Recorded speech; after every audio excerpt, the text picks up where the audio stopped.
Oh my God, guys, what's going on? Good morning, good morning. The NBA offseason has officially begun. It is your boy Tyler Gates, aka TAG Live 205, and I'm back with this amazing, oh my goodness. Detroit, you finally are free. Actually, you're like the Brooklyn Nets of 2018. You're free, baby. After one season, the Detroit Pistons have dismissed. They didn't even fire him. They dismissed him from class, man. Straight up dismissed him. Coach Monty Williams, who leaves 5 years, 65 million plus on the table on his deal, man. Hey, new president, new president Trajan London will move to make his head coach hire now. They will have a head coach before the draft. Everybody does. So they're moving kind of swiftly here. He must have already knew who he was gonna bring in because this is crazy, guys. This is crazy. Forgive me for my background, but this is crazy, guys. I just had to make this. I was on the road and then I walk into my house and then this happens. And not to mention, I gotta make another. Well, should I just do two in one video? I think I should. I think I should. Pascal Siakam has just re-signed with the Indiana Pacers on a lucrative deal. All-star forward, all NBA forward Pascal Siakam intends to sign a new 4-year, $189.5 million max deal to return to the Indiana Pacers. Siakam plans to sign the deal once the league's free agency moratorium ends on July 6th. Dude, this is crazy. With the new league rules, yes, he can agree to that. So not only can Pascal Siakam get re-signed today, but we can see a lot of players, not a lot of players, but probably about 3 or 4 at the max agree to deals. Now, with their own teams. If you go to Brian Windhorst's Twitter at Windhorst ESPN, follow him. Make sure that you follow him for sure. You can definitely see where the new CBA rule is in place. This is crazy, guys. This is absolutely insane. It is nuts to see that he re-signed on that lucrative of a deal. But when you're talking about the Indiana Pacers, who surprisingly made the Eastern Conference Finals last year when nobody slated them to even be there, you want to talk about running it back? They're gonna be dangerous for years to come in Indiana. They're gonna run it back next year. They want to go to the NBA Finals. They want to dethrone the Celtics. They want to get to the finals. Yes, they may be ahead of schedule, but this is where the Pacers came in and you know what, Halliburton, we're gonna get you a second star, and they did that.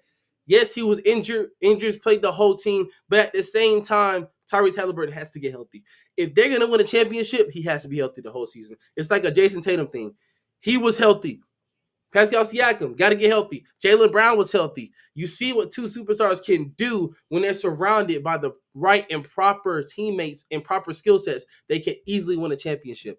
And the Boston Celtics definitely have that blueprint. Okay, another Woj bomb here, basically saying that the decision to fire Monty Williams now was made at the ownership level. So they say, you know what? We're not even going to try this another year because we want to try to make the playoffs next year. We're going to go ahead and fire you, buy you out your contract, and just, you know what? I'm sorry, Monty, that you had to get put into this, predicament. You can always come join the Hawks coaching staff. We could definitely, well, nah, I think you're good. I think you're good we at. But,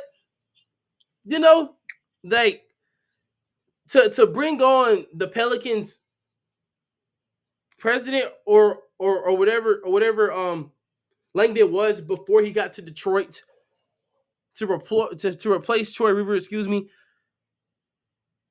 It's crazy. It's crazy. And I have Detroit going to the play-in tournament next year, especially with this move. Yes, I already have it done because whatever coach they're going to bring in, they're going to bring. I wouldn't be surprised if they bring in Dan Hurley. I definitely wouldn't be surprised because he'll definitely get them right.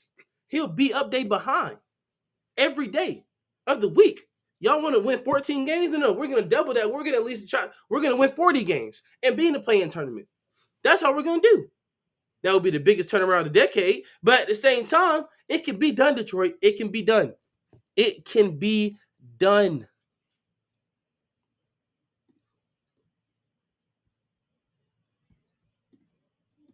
And this is what I want to go to right here, guys. This is what I want to go to.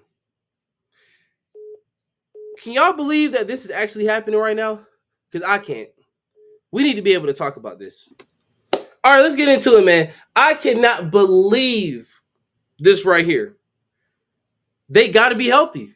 It's cliche. It's basically what I just said. It's very cliche. They got to get healthy. If this deal is gonna propel them to a championship, which I think they can get with next year or the next or the year after that, or even the year after that, Pascal Siakam is in his prime for at least the next 3 years. So you're guaranteed 3 more years of Siakam's prime. Excuse me, but if he cannot stay healthy, this is where we're gonna have to start asking questions. Was the max deal worth it? Was it worth it?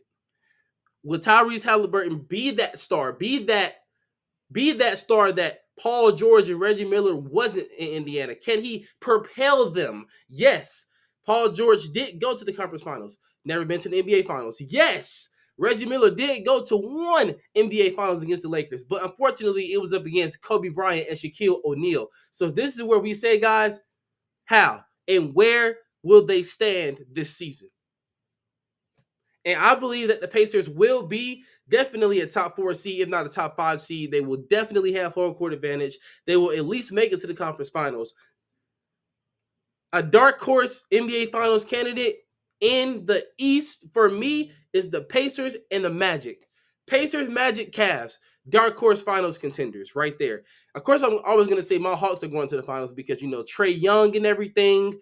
I would love to see Trae Young in the finals against Ja or Luka or Shea, any of those guys. But Trae Young has to realize that he has to also get healthy as well and see the team grow, whether that is the departure of himself or the departure of DeJounte Murray, Clint Capella, DeAndre Hunter, or others. So the NBA offseason, like I said, cliche again, is just getting started, guys. This is just the beginning of a wonderful offseason that is going to be full of trades. Stars are getting moved, trust me, and stars are getting signed. So good morning.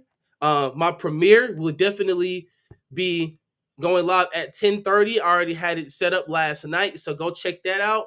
The countdown should be starting around 10 o'clock, so everybody go check that out. This is just my quick video. All right, I'm going to get back at you. Peace.